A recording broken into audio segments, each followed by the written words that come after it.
They kicked in my door wearing fake badges, claiming they were HOA police. They destroyed my home, humiliated my family, and said I had no rights. What they didn't know? I wasn't just a homeowner. I was a federal sheriff, and their worst mistake had already begun. The morning started like any other, quiet and ordinary, the kind of calm that tricks you into thinking nothing bad can touch you. Sunlight filtered through the blinds, cutting clean lines across the living room floor. I remember thinking how peaceful everything felt.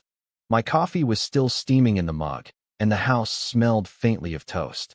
It was one of those rare moments where time seemed slow, almost generous. If I had known what was coming, I would have memorized every detail of that calm. Because within minutes, that peace would be ripped away in the most violent, humiliating way possible. I had just sat down when the first knock hit the door. Not a polite knock. This was sharp, loud, demanding. The kind that makes your chest tighten before your brain even catches up. I froze for a second, listening. Another knock followed, harder this time, followed by muffled voices outside. My first thought wasn't fear. It was irritating. I already knew who it was. The HOA had been circling me for months, sending notices, warnings, and thinly veiled threats. Still, something about the tone outside felt different. This wasn't another complaint letter. This felt aggressive. As I stood up, the knocking turned into pounding. My front door rattled in its frame, each hit louder than the last. A voice shouted through the door, sharp and authoritative, claiming they were HOA enforcement. That phrase alone made my stomach drop. HOA enforcement wasn't a real thing, and they knew it. I took a breath and walked toward the door, telling myself to stay calm. I'd dealt with entitled board members before. This was just another intimidation tactic. Or so I thought. When I asked them to identify themselves, the response wasn't an answer, it was a threat. Before I could step back, the door burst open.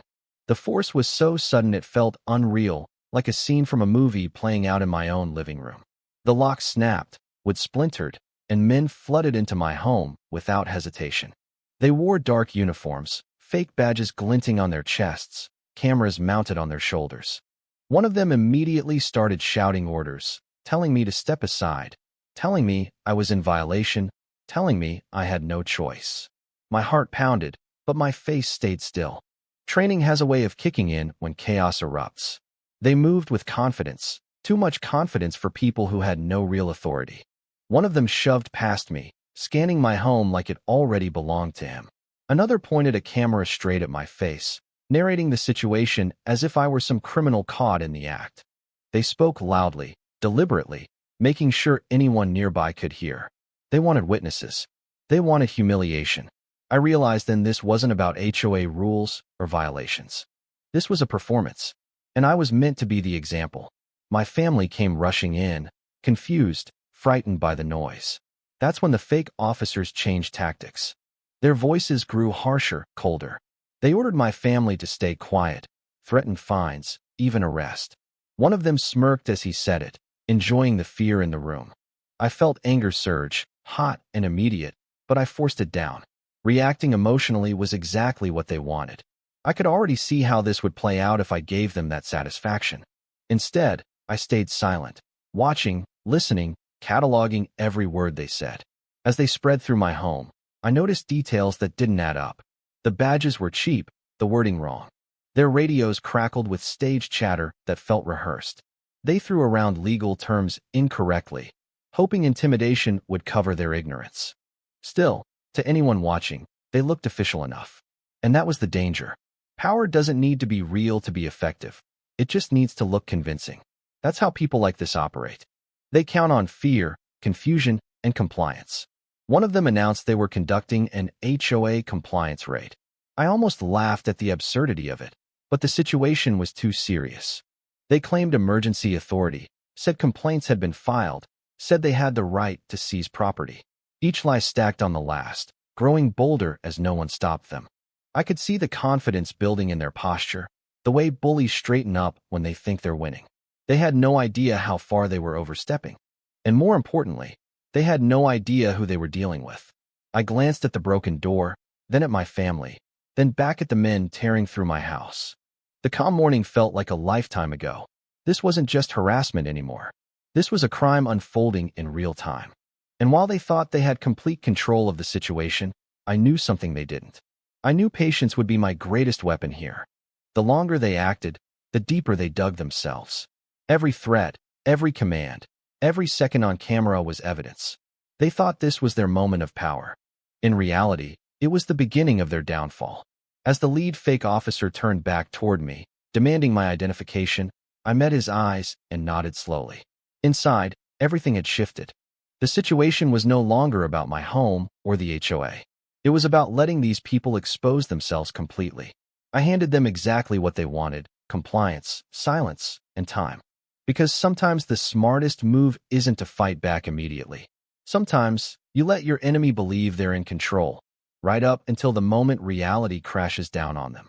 The moment they realized I wasn't resisting, their confidence skyrocketed. Compliance, to people like this, feels like permission. The lead guy, tall, broad, clearly enjoying the role, announced they were assuming control of the property. He said it loud enough for the cameras, for the neighbors, for anyone watching later. His voice carried that fake authority tone, the one people use when they want their words to sound official. I noticed how he never asked questions. He issued commands. In his mind, this wasn't a visit. It was a takeover. Two of them stationed themselves near the front door like guards, blocking any exit. Another walked through the living room, pointing out imaginary violations to his body camera.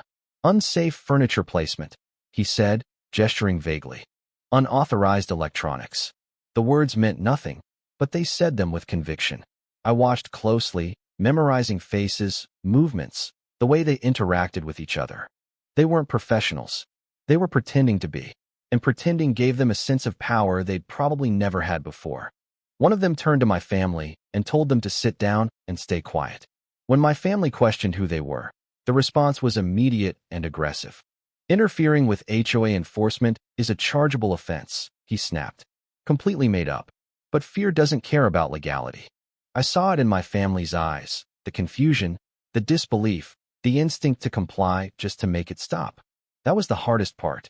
Not the threats against me, but watching people I cared about being intimidated in their own home. The cameras never stopped rolling. One fake officer narrated every movement like he was filming a reality show. The homeowner refused to cooperate. He said at one point, even though I was standing silently with my hands visible. He wanted a story. They all did. A story where they were the heroes enforcing rules, and I was the villain who needed to be taught a lesson. That's when it clicked for me. This wasn't enforcement. It was a punishment. They were angry that I hadn't bent to their will before. They began opening drawers without permission, rifling through cabinets, pulling things out, and leaving them scattered on the floor. Each action was deliberate, slow, meant to assert dominance. When I asked what specific rule I had violated, they ignored the question completely. Instead, the lead officer smirked and said, "You'll get a full report after compliance is achieved." Another lie. Another attempt to sound legitimate while avoiding accountability. Real authority explains itself. Fake authority hides behind noise. At one point, the HOA board president stepped inside. He didn't wear a uniform. He didn't need to. His posture said everything. He walked in like this was his house, nodding approvingly at the chaos. When our eyes met, he smiled. Not a friendly smile, but the kind people use when they think they've finally won. I realized then this whole operation had his fingerprints all over it. This was personal. Months of resentment had led to this moment, and he was enjoying every second. The fake officers suddenly became bolder with him present. They spoke louder, moved faster, and started issuing new violations on the spot. One of them announced they would be conducting corrective action, which apparently meant removing items they deemed non-compliant. I watched as they unplugged electronics, yanked cords from walls, and stacked personal property in piles like evidence from a crime scene. None of it was documented properly. None of it was legal. But they acted like no one could stop them. I could feel the tension in the room thickening. Every slam of a drawer, every raised voice, pushed the situation further. I kept my breathing slow, my expression neutral. Inside, my mind was racing, evaluating risks, timing, outcomes. These men thought silence meant weakness. In reality, it meant control. Every second they stayed, every rule they broke, every false statement they made was tightening the net around them. They didn't realize they were being recorded by more than just their own cameras. One of the fake officers leaned in close to me, lowering his voice so only I could hear. "You should have listened to the HOA," he said. "People who fight back usually regret it." It wasn't a warning. It was a threat. The kind meant to intimidate, meant to leave a mark even if nothing else did. I looked at him calmly and nodded. That seemed to confuse him more than anger ever would have. Bullies expect resistance or fear. Calm throws them off balance. As they continued their so-called inspection, neighbors began to gather outside. Curtains moved. Phones came out. The fake officers noticed and adjusted their behavior, suddenly more performative, more dramatic. One announced loudly that I was non-compliant but contained. Another joked about fines stacking into the thousands. The HOA president stood near the doorway, arms crossed, soaking in the attention. To him, this was proof of power. Proof that he could mobilize force when he wanted. He had no idea how temporary that power was. The situation escalated when one officer declared they might need to temporarily detain me if I continued to question their actions. The word detain hung heavy in the air. My family reacted instantly, fear flashing across their faces. That was exactly what the officers wanted. Fear creates obedience. I raised my hand slightly, signaling calm, and told my family it was okay. Inside, I knew this was crossing into a completely different level of illegality. Detention without authority wasn't just wrong, it was criminal. As they huddled together, whispering and glancing at me, I realized they were deciding how far to go. They thought they had momentum. They thought I was cornered. What they didn't realize was that every step forward they took without real authority was another charge waiting to happen. I stayed right where I was, watching them unravel under their own arrogance. Because when people pretend to be powerful long enough, they eventually forget they're pretending. And that's when the consequences become unavoidable. By the end of that hour, my home no longer felt like mine. It felt occupied, controlled, violated. The fake HOA police had fully taken over, convinced they were untouchable. They had no idea the situation had already shifted. They thought this was the peak of their authority. In reality, they were standing on the edge of a cliff they couldn't see. And soon, very soon, someone with real power was going to show them just how far they'd fallen. Once they decided they were in charge, the destruction stopped being incidental and started becoming intentional. It wasn't just careless anymore. It was deliberate. One of them grabbed a framed photo off the wall, glanced at it for half a second, then dropped it face down onto the floor. The glass shattered instantly. Another laughed and said, "Non-compliant decor." That's when I realized this wasn't about enforcement or rules. This was about humiliation. They wanted me to feel powerless in my own home. They moved through the living room like a storm, knocking over chairs, shoving furniture aside, opening drawers, and dumping the contents onto the floor. Papers scattered everywhere, documents I'd spent years organizing, records that mattered. When I stepped forward to stop them, one of the fake officers raised a hand and told me to stay back or face additional penalties. His tone was smug, satisfied. He knew he was crossing a line. He just didn't think anyone would ever hold him accountable for it. The electronics were next. One officer unplugged my television and yanked the cord so hard it sparked. Another grabbed my computer, the one I used daily, and slammed it onto a table without care. "Unauthorized equipment," he announced to his camera. It was absurd, but also infuriating. These weren't just objects. They were tools, memories, investments. Years of work reduced to props in their little power fantasy. Every scrape, every crash echoed through the room. Each one a reminder that this was real. My family watched in silence, frozen by fear and disbelief. That hurt more than anything else. Seeing them forced to stand there while strangers tore through our life, unable to do anything without risking things getting worse. One of the fake officers noticed the tension and leaned into it. He raised his voice, making sure his camera captured every reaction. "This is what happens when homeowners don't follow HOA rules," he said, loud enough for everyone to hear. It wasn't a warning. It was a message. The HOA president stayed close, hovering like a supervisor approving every action. When a bookshelf tipped over and books spilled across the floor, he didn't react with surprise or concern. He nodded. When a lamp shattered, he smiled. This was his victory lap. Months of emails, fines, and threats had led to this moment. He finally felt powerful. I locked eyes with him, and for just a second, I saw something else behind that confidence. resentment. This wasn't about rules. It was about control. They began pulling items off the walls, certificates, photos, personal memorabilia, anything that looked important. One officer held up a framed certificate, squinted at it, then tossed it aside like trash. "Looks fake," he muttered. I felt anger surge again, but I kept my voice steady. I asked, calmly, under what authority they were doing this. He ignored me completely and turned back to his camera, repeating the same rehearsed lines about compliance and violations. Real authority answers questions. Fake authority avoids them. The destruction spread into other rooms. Drawers slammed. Closets were emptied. Boxes overturned. It felt less like an inspection and more like a raid. Except there was no warrant, no law, no justification. One officer stepped on something fragile without looking, crushing it under his boot. He didn't even apologize. He didn't even acknowledge it. That's when it hit me. They didn't see me as a person. To them, I was an obstacle. A problem to be handled, not a homeowner with rights. At one point, one of them held up a personal item, something clearly sentimental, and smirked. "You want this back?" he asked sarcastically before dropping it into a pile. The HOA president chuckled quietly. That sound stuck with me. It wasn't loud, but it was cruel. This wasn't enforcement gone wrong. This was a group of people enjoying the damage they were causing. Enjoying the fear. Enjoying the imbalance of power. They felt untouchable, and that belief made them reckless. I noticed the way their body language changed as the house grew messier. They became looser, louder, more careless. Power does that to people. It makes them sloppy. They stopped pretending this was procedural and started acting on impulse. One officer bragged about how many fines I'd be hit with.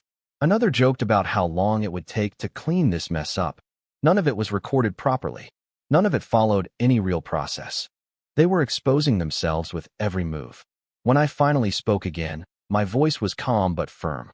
I told them they were damaging private property and needed to stop. The response was immediate and hostile. The lead fake officer stepped forward and raised his voice. "You don't give orders here," he said. "We do." That sentence summed everything up. In his mind, this was no longer about the HOA. It was about dominance. He wanted submission. He wanted me to break. And the fact that I hadn't only fueled his aggression. The neighbors outside could hear everything now. Shouting, crashing. Someone gasped when they saw items being carried out and stacked carelessly near the door. The fake officers didn't care. In fact, they seemed energized by the attention. This was their show, and they were performing it proudly. One even waved at someone filming from across the street. That arrogance stunned me. They weren't just committing crimes. They were doing it in public, convinced there would be no consequences. As the destruction slowed, the damage was obvious. My home no longer looked like a place people lived. It looked like a space that had been violated, stripped of dignity. Furniture displaced. Personal items broken. Order replaced with chaos. The fake officers stood around, hands on hips, surveying their work like contractors finishing a job. The HOA president nodded approvingly. That was the moment I knew they had gone too far to walk away from this quietly. Inside, I felt something settle. Not anger, not fear, but certainty. They had crossed every line imaginable. There was no gray area left. What they had done couldn't be explained away or minimized. It was documented, witnessed, and undeniable. I looked around at the wreckage and then back at the men responsible. They thought this was the end of the story. That they'd broken me, taught me a lesson, put me in my place. In reality, they had just handed me everything I needed. As they regrouped near the center of the house, talking about next steps and further enforcement, I took a slow breath. The destruction phase was over. What came next would change everything. They had made their move. Now it was only a matter of time before reality caught up with them.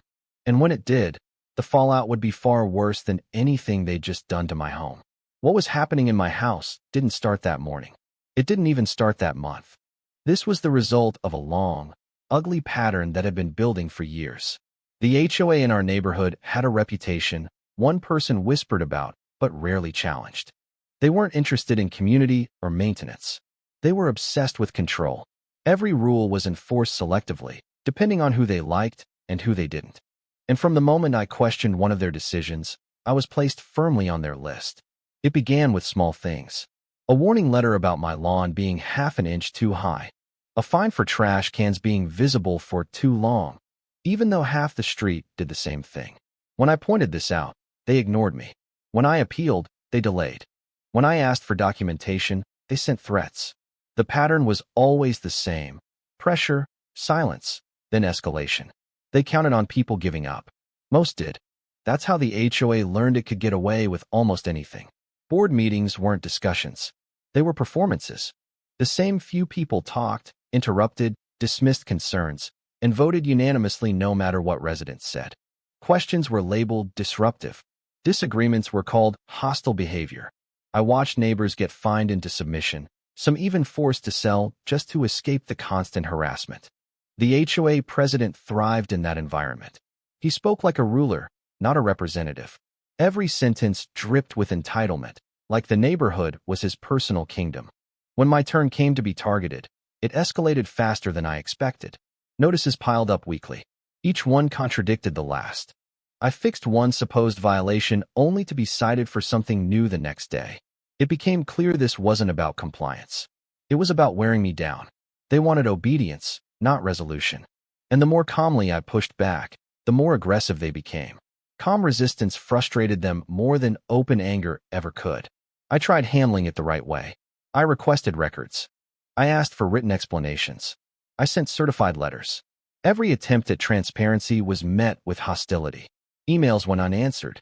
Phone calls were redirected. Suddenly, enforcement visits increased. HOA representatives started showing up unannounced, taking photos, peering over fences. Neighbors told me they'd been asked questions about me, where I worked, when I was home, whether I caused problems. That's when I knew it had crossed into something darker. The entitlement wasn't subtle anymore. HOA members parked in fire lanes without consequence while ticketing residents for minor infractions. They waived fines for friends and doubled them for critics. One board member openly bragged about making examples out of difficult homeowners. They didn't see themselves as accountable. They saw themselves as untouchable. Power, even a small amount, had gone straight to their heads. And no one had ever seriously challenged them, until now. The HOA president in particular took my resistance personally. Every interaction with him carried an edge. He spoke slowly, deliberately, like he was savoring each threat. He reminded me constantly that the HOA had resources and authority. When I asked him to clarify those powers, he smiled and said, "You'll find out." That sentence echoed in my mind later, standing in my destroyed living room. This raid wasn't spontaneous. It was premeditated. Neighbors began distancing themselves from me, not because they believed I was wrong, but because they were afraid. Afraid of becoming the next target. One neighbor quietly told me the HOA had warned them not to get involved. Another admitted they paid fines they knew were illegal just to keep the peace. Fear was the HOA's greatest tool. They didn't need to be right. They just needed to be relentless. And for a long time, that strategy worked perfectly. What made it worse was how official they tried to sound. They used legal language incorrectly, cited vague statutes that didn't exist, and referenced enforcement divisions that had no legal standing. Most people don't have the time or energy to verify every claim. The HOA counted on that ignorance. They built an illusion of authority so convincing that no one dared question it. That illusion was exactly what allowed fake officers to walk into my home that morning without hesitation. By the time they staged the raid, the HOA believed their own myth. They genuinely thought they had the power to do whatever they wanted. They had bullied, fined, and intimidated so many people that reality stopped applying to them. The board stopped asking whether something was legal and started asking whether anyone would stop them. And since no one ever had, they assumed no one ever would. Standing there, surrounded by the aftermath of their entitlement, I understood something clearly. This wasn't just about me. This was about years of unchecked abuse finally colliding with accountability. The HOA didn't expect resistance because resistance had always folded before. They didn't expect consequences because none had ever come. What they failed to realize was that entitlement always overreaches eventually. And when it does, it collapses under its own weight. As the fake officers regrouped and the HOA president whispered instructions, I saw the end of their story forming, even if they couldn't. Their past actions weren't buried. They were stacked neatly behind them, waiting to be exposed. This raid wasn't the beginning of their power. It was the final, desperate expression of it. And soon, every lie, every threat, Every abuse would come crashing into the light. After the chaos, something strange happened. The noise died down. The fake officers stopped moving as aggressively, like they'd run out of ideas. They stood in small groups, whispering, checking their phones, glancing at the HOA president for direction. That pause told me everything. They hadn't planned past intimidation and destruction. There was no real endgame. They expected me to break, to argue, to beg. When I didn't, it threw them off balance. Silence, when used correctly, becomes unsettling. The lead fake officer finally turned back to me and demanded my identification. His tone wasn't as confident as before. It was sharper, edged with irritation. He wanted control back. I nodded slowly and reached for my wallet, careful, deliberate. I could feel every eye in the room on me, my families, the officers, the HOA presidents. This was the moment they thought would seal their authority. In reality, it was the moment that exposed how little they actually knew. As I handed over my ID, I watched his expression closely. He glanced at it once, barely reading it, then handed it off to another officer without comment. That was their mistake. Real law enforcement verifies everything. These men were playing a role, rushing through procedures they didn't understand. They didn't run my name properly. They didn't ask follow-up questions. They didn't pause. They assumed I was just another homeowner, another powerless target who couldn't fight back. The HOA president leaned in and said something under his breath, clearly impatient. He wanted this over. He wanted consequences, not process. That impatience pushed them further into error. One officer announced they'd be issuing citations and forwarding the case to enforcement authorities. The phrase sounded official, but it was meaningless. They were improvising. I could hear it in their voices. The authority they'd been projecting earlier was starting to crack. Inside, I felt calm, focused. This was the point where observation turned into preparation. I wasn't waiting for permission. I was waiting for confirmation that they were committed to their lie. Every additional false claim, every procedural shortcut, strengthened what would come next. They still hadn't asked the one question that would have stopped everything instantly. Not once had they asked who I was beyond a name on an ID. While they argued quietly among themselves, I made a call. Not dramatic, not obvious. Just a short, calm message sent from my phone while they were distracted. No raised voices. No threats. Just information passed to the right people. This wasn't about revenge. It was about correcting a situation that had spiraled far beyond control. The system doesn't respond to emotion. It responds to facts. And I had plenty. One of the fake officers noticed me on my phone and snapped at me to put it away. I looked up, met his eyes, and complied. He didn't realize the call was already done. That moment summed up the entire situation. They were always reacting, never anticipating. They were used to being feared, not outplayed. They thought authority came from volume and posture. They had no concept of quiet leverage. The HOA president started pacing, irritation creeping into his movements.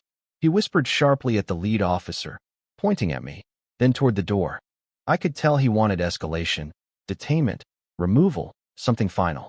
But even the fake officers hesitated. Somewhere deep down, they sensed they were losing control. When bullies hesitate, it's because they feel the ground shifting beneath them. What none of them realized was how much damage they'd already done to themselves. They hadn't just trespassed or destroyed property. They had impersonated authority, issued illegal threats, conducted an unlawful raid, and documented it all on camera. Their confidence had blinded them to the basics. They never checked credentials, never verified jurisdiction, never asked why I wasn't panicking. That oversight, their arrogance, was the crack everything else would split through. As they regrouped one last time, planning their next move, I stayed exactly where I was. Calm, still, waiting. Because the moment they skipped the most important question, who exactly they were dealing with, they sealed their fate. And very soon, that omission was going to become painfully clear to everyone in that room. People often think silence means fear. That if someone isn't arguing, shouting, or resisting, they must be weak. That assumption is what gets a lot of people into trouble. I stayed silent that day not because I was intimidated, but because I understood something they didn't. Chaos exposes more truth than confrontation ever will. When people believe they're winning, they stop being careful. They stop following rules. And they start documenting their own crimes without realizing it. I've spent years in federal law enforcement. long enough to know that authority doesn't announce itself unless it has to. My role has never been about intimidation or spectacle. It's about jurisdiction, procedure, and patience. I don't wear my title publicly. I don't talk about my work with neighbors. Not because I'm hiding it, but because real authority doesn't need validation. And because the moment people know who you are, situations change in unpredictable ways. That morning, when the fake officers burst into my home, every instinct told me exactly what was happening. I recognized the posture, the language, the mistakes. Their commands were wrong. Their threats were empty. Their confidence was borrowed. I knew within minutes they weren't law enforcement of any kind. But I also knew stopping them immediately wouldn't serve justice. It would only create a mess, arguments, half-truths, and excuses. Letting them continue would give clarity. And clarity is powerful. Federal training teaches you to observe before acting, to let events unfold until the facts are undeniable. Emotion clouds judgment, especially when people feel challenged. If I had revealed my position the moment they entered, they would have backed off, destroyed evidence, and claimed misunderstanding. Instead, I let them believe their own story. I let them cross lines they couldn't cross. Because once someone commits to impersonating authority, there's no walking it back. I've handled cases where suspects talked themselves into convictions simply because no one interrupted them. This was no different. Every fake citation they issued, every illegal threat they made, every item they destroyed was another layer of proof. And they were recording it all themselves. Their body cameras, meant to intimidate, became liabilities. Their arrogance turned documentation into confession. All I had to do was stay composed and let reality catch up. Some people wonder why I didn't protect my home more aggressively at that moment. The answer is simple. Escalation favors those who want chaos. These men wanted a reaction. They wanted resistance so they could justify force. I refused to give them that. I've seen too many situations spiral because someone felt they had to win immediately. Real victories are quiet. They happen later, in courtrooms, with evidence laid out cleanly and clearly. When I made that phone call earlier, it wasn't emotional. It wasn't urgent. It was precise. I provided names, descriptions, claims of authority, and the nature of the activity taking place. I didn't exaggerate. I didn't dramatize. I didn't need to. The facts were serious enough on their own. Federal systems don't respond to panic. They respond to violations of law. And this situation was filled with them. I also understood the risk of revealing my identity too early. Once people know they're dealing with real authority, behavior changes instantly. Stories shift. Cameras turn off. Cooperation suddenly appears. That wasn't what I needed. I needed them exactly as they were, confident, careless, and fully committed to their role. Their belief that I was powerless was the very thing that ensured they'd expose themselves completely. My silence wasn't passive. It was strategic. I watched how they spoke to my family. I noted the threats, the false legal language, the lack of due process. These details matter. In federal cases, small inconsistencies unravel entire defenses. And they were creating dozens of them every minute. They thought silence meant surrender. In reality, it meant I was letting them build the case against themselves. There's a misconception that authority comes from titles or uniforms. It doesn't. It comes from lawful power and accountability. These men had neither. They were relying on fear and appearance, and that only works until someone knows better. I knew better. And because I knew better, I could afford to wait. Patience isn't a weakness when you understand the system. It's leverage. As the fake officers grew more frustrated, I could feel the shift happening. Their movements became sharper. Their voices are tighter. They were losing control of the narrative, even if they didn't realize it yet. That loss of control always comes before mistakes. And mistakes are where truth lives. I didn't need to confront them. I needed them to keep going. By the time they began discussing detainment and removal, the situation had already passed the point of recovery for them. They just didn't know it yet. I stayed silent because silence gave them space to reveal who they really were. And once that truth was fully visible, the next phase wouldn't require my patience at all. The shift was subtle at first, but I felt it immediately. The lead fake officer straightened his posture, adjusted his belt, and took a step closer to me. His voice dropped, slower now, deliberate. "You're interfering with an active enforcement action," he said. The words were chosen carefully, like he'd rehearsed them before. He was building justification. I'd seen it before. This was the moment when intimidation turns into action, when people decide fear alone isn't enough. He told me to turn around and place my hands behind my back. The room went silent. My family reacted instantly, panic breaking through the restraint they'd been holding on to for over an hour. One of them stepped forward, demanding to know what authority they had to detain me. The response was immediate and hostile. Another fake officer moved to block them, hand hovering near his cuffs. That single gesture told me everything. They weren't bluffing anymore. They were about to make a catastrophic mistake. I stayed calm. I asked one simple question. Am I being detained? The lead officer hesitated for half a second, just long enough to expose his uncertainty, then nodded. Yes, he said. For obstruction. No explanation. No legal basis. Just a word meant to shut down conversation. Obstruction is the favorite excuse of people pretending to have authority. It sounds official enough that most people don't question it. That's exactly why they use it. One of them pulled out handcuffs. The metallic click echoed through the room louder than anything else had that day. My family's fear escalated instantly. Voices rose. Someone shouted that this was illegal. The fake officers responded by shouting back, drowning out reason with volume. Chaos was exactly what they wanted. In the confusion, they could justify anything. I raised my hand slightly, signaling for calm. My composure only seemed to irritate them more. The HOA president stepped forward, eyes lit with anticipation. This was the moment he'd been waiting for. He didn't say anything. He didn't need to. His expression said it all. This was his victory. Seeing me threatened with arrest in my own home validated everything he believed about his power. He looked like a man watching a grudge finally pay off. That satisfaction would be short-lived. As the fake officer reached for my arm, I felt the situation reach its breaking point. This wasn't just an impersonation anymore. This was an attempted unlawful detention. Kidnapping, if they followed through. Federal charges stack quickly when people cross that line. I met the officer's eyes and said calmly, "You're making a serious mistake." He scoffed. People like him always do. Warnings mean nothing when arrogance is in control. They tried to turn me around.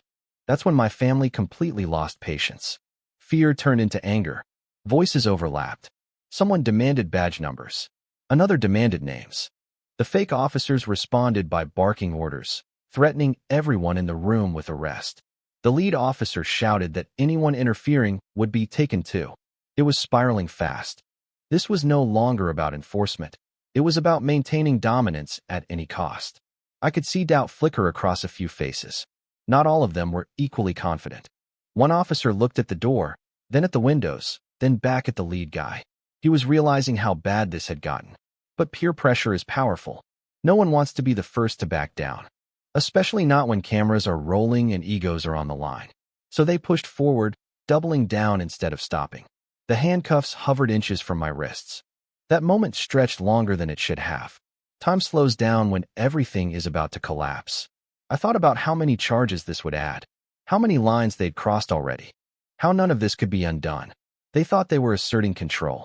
In reality, they were sealing their fate in real time. Then the sound came from outside. Distant at first. Engines. Multiple vehicles. Doors slamming. Radios chirping. Real radios, with a cadence no fake could replicate. The fake officers froze. Every head turned toward the front door. The lead officer's confidence evaporated instantly. His face was drained of color. He knew. In that moment, he knew something had gone very, very wrong. The HOA president looked confused, then annoyed. He stepped toward the door, probably expecting backup, maybe more enforcement. What he didn't expect was the sudden change in atmosphere. The room felt different. Heavy. Final.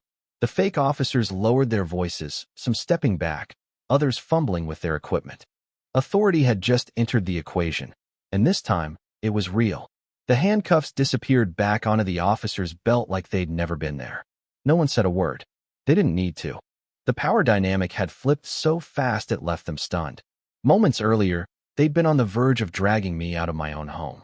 Now they stood frozen, waiting, realizing they were no longer in control of anything. And as the knock came at the door, calm, firm, unmistakably official, I knew the fake arrest attempt had ended their story. What came next would expose everything they'd done, in front of everyone who mattered. The knock at the door was nothing like the pounding from earlier. It was calm, controlled, confidence. 3 firm taps, evenly spaced. The kind of knock that doesn't ask for permission and doesn't need to shout. Every fake officer in the room went silent. No one moved. The cameras that had been so proudly pointed at me were suddenly lowered. Fear has a sound, and in that moment, it was the absence of noise. I stepped forward and opened the door. Outside stood men and women who didn't need costumes or theatrics. Their presence alone changed the air in the room.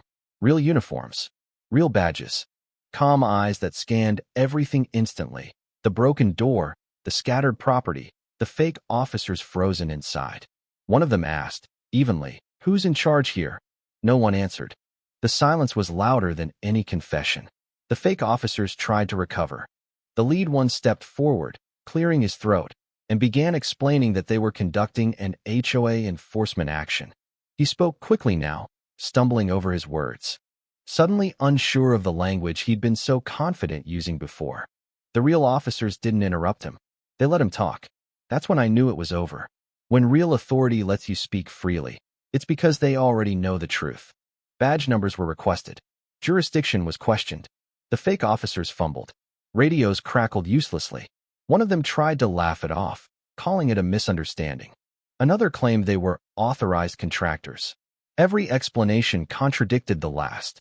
The HOA president stepped forward, trying to assert himself, but a single raised hand from a federal agent stopped him cold. He'd never been silenced like that before. It shook him. One of the agents stepped inside and surveyed the damage slowly, deliberately. Broken furniture, electronics unplugged, personal items scattered everywhere. He asked who ordered the destruction. No one answered. He asked who authorized entry. Silence again. Each unanswered question tightened the pressure in the room. The fake officers began to separate physically, instinctively distancing themselves from each other. Unity disappears fast when consequences show up. Then one of the agents asked for identification from everyone present. This time, there was no hesitation. No shortcuts. No assumptions. IDs were checked properly. Names were run. Backgrounds verified. The fake badges were examined and immediately flagged as fraudulent. The mood shifted from tense to grim. This was no longer a misunderstanding. This was a criminal investigation unfolding in real time. The HOA president attempted to explain that he believed the officers were legitimate, that he'd hired them for compliance enforcement. The agent looked at him calmly and asked one question. "Did you verify their authority?" The HOA president stammered. He hadn't. He'd wanted results, not details. That admission alone changed everything. Ignorance isn't a defense when you unleash force on someone's home. As more agents arrived, the house filled with quiet efficiency. Evidence was documented. Cameras were secured. Statements were taken. The fake officers were told to sit down and not speak. For the first time that day, they obeyed orders without argument. Their earlier bravado was gone, replaced by tight jaws and shaking hands. The performance was over. Reality had taken the stage. One agent turned to me and asked, calmly, if I was the homeowner. I nodded. He asked if I had called this in. I confirmed. He didn't ask why. He didn't need to. He looked around and said, "We'll take it from here." That sentence carried more authority than everything the fake officers had said combined. Control had been restored. Outside, neighbors watched as federal vehicles lined the street. Phones were out. Whispers spread. The same people who'd been intimidated earlier now saw the truth unfold. The fake officers were escorted outside one by one, no longer dominant, no longer loud. Just suspects. The HOA president followed, pale and silent, his confidence completely gone. Inside, an agent walked through each room with me, documenting damage, asking clear, respectful questions. No threats, no raised voices, just professionalism. The contrast was stark. It made the earlier abuse feel even more grotesque by comparison. This was what authority was supposed to look like, measured, accountable, and calm. One of the fake officers tried to protest as he was let out, insisting they were just doing their job. The agent responded without emotion. Impersonating law enforcement is a federal crime. That sentence landed hard. You could see it register in their faces, one by one. This wasn't an HOA issue anymore. This was far bigger than they'd ever imagined. The HOA president finally spoke again, his voice cracking as he asked what was going to happen next. The answer was simple and devastating: an investigation. Not a warning. Not a fine. An investigation. His knees almost buckled. People who rely on power without accountability crumble when faced with a process. There was nowhere to hide from that word. As the last fake officer was secured, the house felt different. Not peaceful, not yet, but grounded. The chaos had been contained. The threat neutralized. What had begun as intimidation had ended in exposure. And while the worst of the damage had already been done, something far more important had been restored. Standing there, watching real authority clean up the mess left by entitlement and arrogance, I knew this was only the beginning of the consequences. The fake raid was over. But the reckoning, legal, public, and personal, was just getting started. The words landed quietly, but they carried more weight than any threat shouted earlier that day. You are under federal investigation. The agent didn't raise his voice. He didn't need to. That sentence alone drained the color from every face in the room. The fake officers stopped shifting. The HOA president stopped breathing for a moment, like his body was trying to understand what his mind couldn't accept. Investigations aren't arguments. They don't end with apologies. They end with consequences. One of the agents explained, calmly and methodically, what that meant. Impersonating law enforcement. Unlawful entry. Destruction of property. False imprisonment. Conspiracy. Each charge was listed without emotion, like reading items off a receipt. The fake officers stared at the floor. Their earlier confidence was completely gone. The performance had ended, and now they were just men standing in the wreckage of their own decisions. The HOA president tried to interrupt, insisting he had only authorized compliance enforcement. The agent let him finish, then asked a single question. Did you instruct them to enter the home? The president hesitated. That hesitation said everything. He nodded slowly, realizing too late that honesty wasn't going to save him, but lying would make it worse.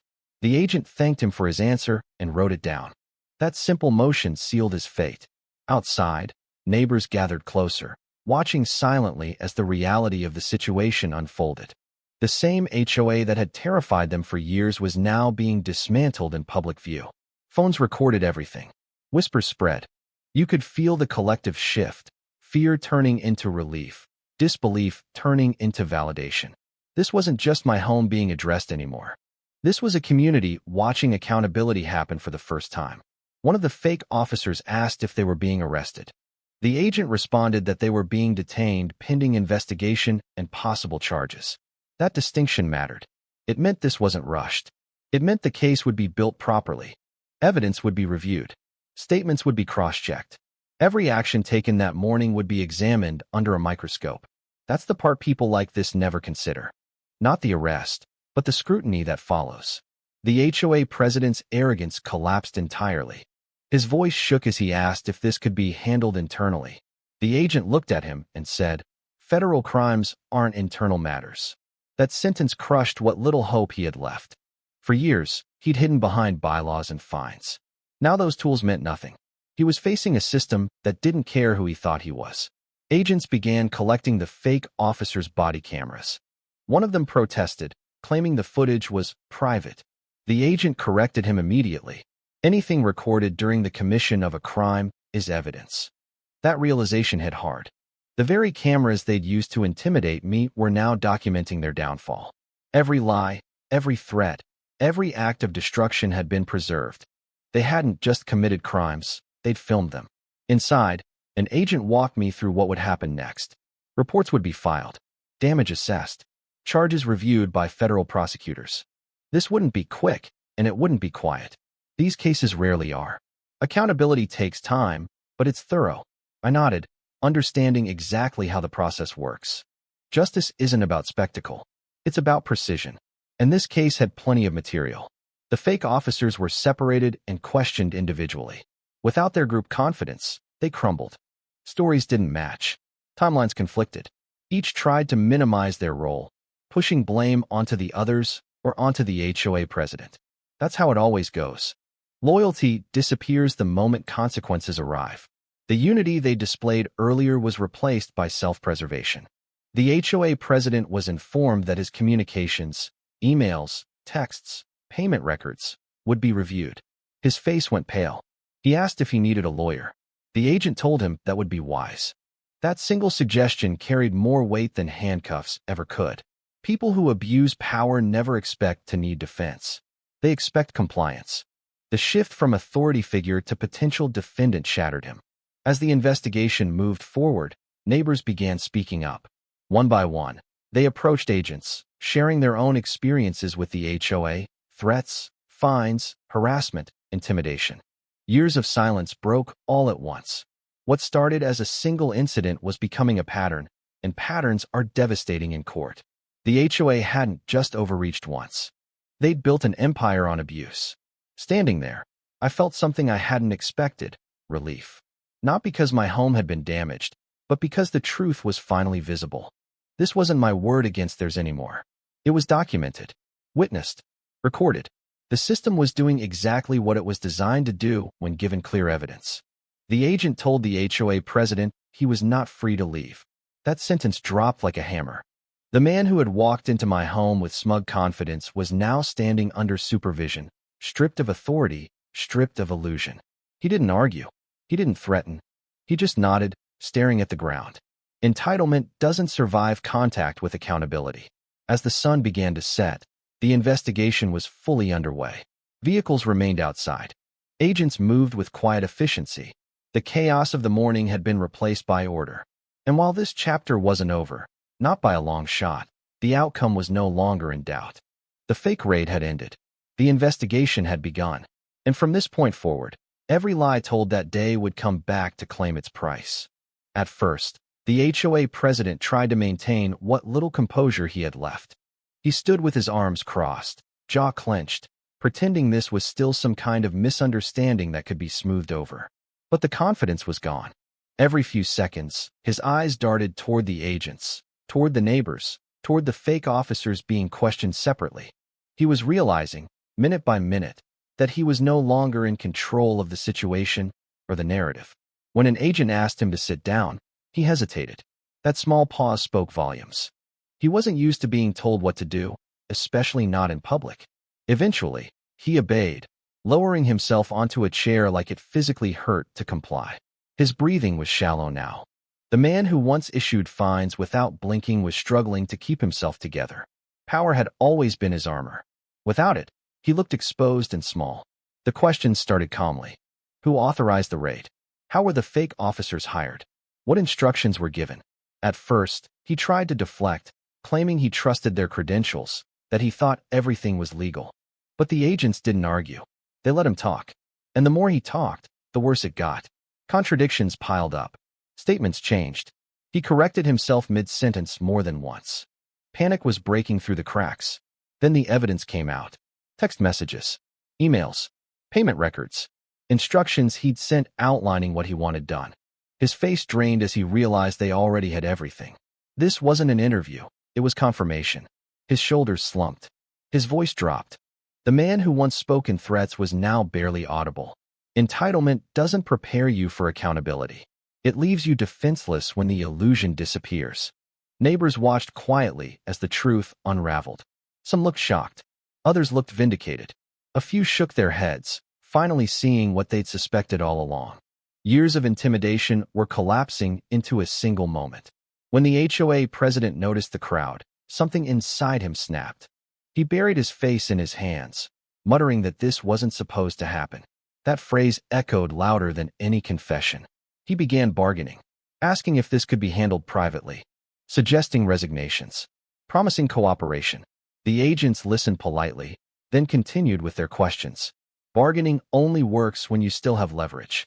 He didn't. The system doesn't care about promises made after the damage is done. That realization hit him hard. His voice cracked as he asked what charges he was facing. The answer wasn't immediate. That uncertainty was worse than anything else. As questioning continued, he started turning on the fake officers, claiming they went too far, that they exceeded his instructions. One agent responded calmly, "You hired them. You authorized entry." That was the end of that argument. Blame shifting doesn't erase responsibility. If anything, it confirms it. The HOA president nodded slowly, defeated, as if he finally understood the gravity of his actions. The breakdown wasn't dramatic. There were no screams or outbursts. It was quieter than that. He just deflated. His posture collapsed. His words slowed. The entitlement that had fueled him for years drained away, leaving nothing behind. Watching it happen was unsettling. Not satisfying, just real. This is what abuse of power looks like when it meets consequences. When the agent informed him he was being placed under arrest pending further proceedings, he didn't resist. He stood up slowly, hands shaking, and complied. The neighbors watched as he was escorted outside, not as a leader, not as an authority figure, but as a suspect. No one cheered. No one jeered. Silence followed him. That silence was heavier than any reaction. As he disappeared from view, I felt a strange sense of closure. Not joy, not revenge, just resolution. The man who had terrorized the neighborhood with fines and threats had finally been forced to face something he couldn't bully his way out of. And while the legal process was far from over, one thing was certain. The days after the raid felt unreal. My home was quiet again, but it didn't feel the same. Federal agents returned multiple times to document the damage properly, taking photos, measurements, and detailed notes. Insurance adjusters followed. Repair crews came next. Doors were replaced. Broken furniture removed. Every step was methodical, the exact opposite of the chaos that had come before. It was the first time since that morning that I felt the situation was truly being handled the way it should have been from the start. The investigation moved quickly, but not loudly. That's how real accountability works. The fake officers were formally charged with impersonating law enforcement, unlawful entry, and destruction of property. Some tried to negotiate. Others lawyered up immediately. Their body camera footage became central evidence, played back frame by frame. Watching clips of them shouting orders in my home, knowing how confident they'd been, only highlighted how badly they'd miscalculated. The HOA board didn't survive the fallout. Once the investigation became public, resignations came fast. Board members distanced themselves, claiming ignorance, but records told a different story. Emails and meeting notes showed years of selective enforcement and intimidation. The HOA was placed under external oversight, then dissolved entirely. New management was brought in temporarily while residents voted on whether they even wanted an HOA at all.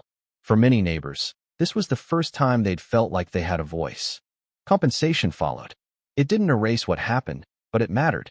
Repairs were covered. Damaged items were replaced. Legal costs were addressed. More importantly, official findings confirmed what I'd known all along. None of what the HOA or the fake officers did was legal.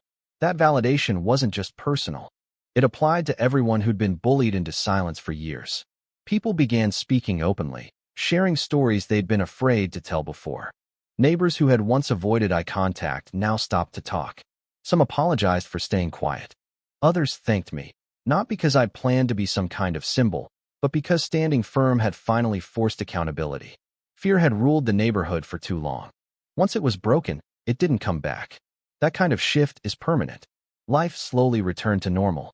The house felt like a home again. The street felt calmer, safer. And while the legal process continued in the background, one thing was already clear: the entitlement that had ruled that HOA was gone, replaced by transparency, caution, and respect. The damage was real. The consequences were real. And the lesson was permanent. This story isn't about revenge. It's about reality. Power doesn't come from yelling the loudest, wearing the right costume, or threatening people into submission.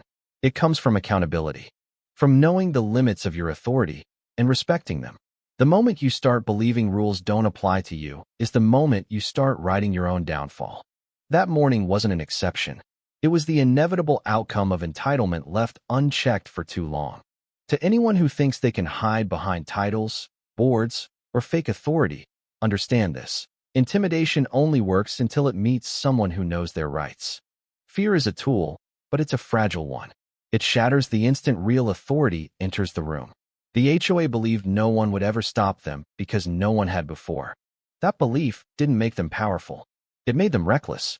To homeowners and everyday people watching this, know this: calm is strength. Knowledge is leverage. You don't have to shout to be heard, and you don't have to fight to win. Document everything. Ask questions. Stay composed. People abusing power rely on emotional reactions to justify their actions. When you refuse to give them that, they expose themselves. Every time. What happened to me can happen anywhere. All it takes is entitlement mixed with a lack of oversight. That's why accountability matters. Not just when things go wrong, but before they do. Communities thrive when authority is transparent and limited. They collapse when control becomes personal. The line between enforcement and abuse is thin, and once it's crossed, the damage spreads fast. So if you're watching this and thinking, that would never happen to me, remember, neither did anyone else until it did. Know your rights. Question authority that can't explain itself. And never confuse silence with weakness. Sometimes, silence is just someone letting you dig deep enough that there's no way out.